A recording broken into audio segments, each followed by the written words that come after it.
तो पिछले कुछ दिनों में शायद सभी लोगों ने बिल्किस बानो केस के बारे में पढ़ा और सुना तो होगा ही।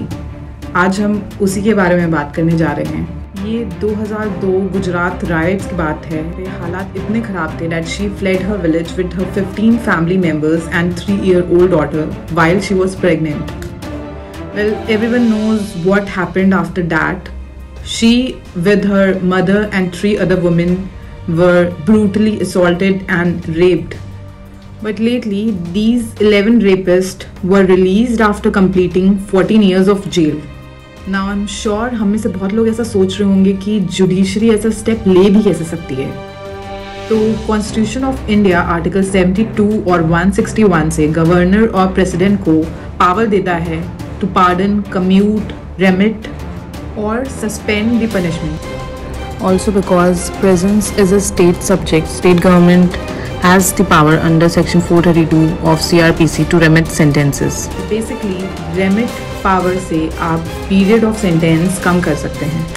तो क्वेश्चन ये है कि इन ब्रूटल केसेस के लिए तो ये पावर्स वैलिड ही नहीं होनी चाहिए, फिर कैसे इन रेपिस्ट को 14 ईयर्स कंप्लीट करने के बाद ही रिलीज कर दिया गया। तो सिचुएशन ये हुई, though it's hard to believe that उसमें से एक कन्विक्ट ने सुप्रीम कोर्ट को अप्रोच किया for premature release. Now the case went to Gujarat government.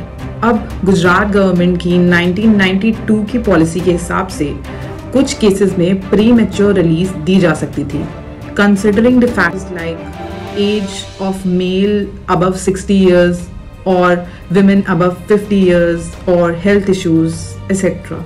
Supreme court obviously did not approve it. उनके हिसाब से कुछ ब्रूटल केसेस ऐसे हैं जिसमें प्री मैच्योर रिलीजेस के लिए ये सब factors are not appropriate.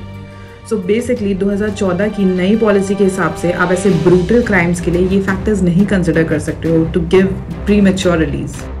But अब इससे लूपहोल कहें या legality, that the policies were made in 2014 and the conviction happened before 2014। तो इसके हिसाब से 2014 की नई पॉलिसीज़ नहीं कंसिडर कर सकती, बट 1992 जो कि पुरानी पॉलिसीज़ थी उसी को फॉलो करनी पड़ी। Now the question is, supreme court being the highest judiciary power ensures to protect the citizens' right can let it go like that?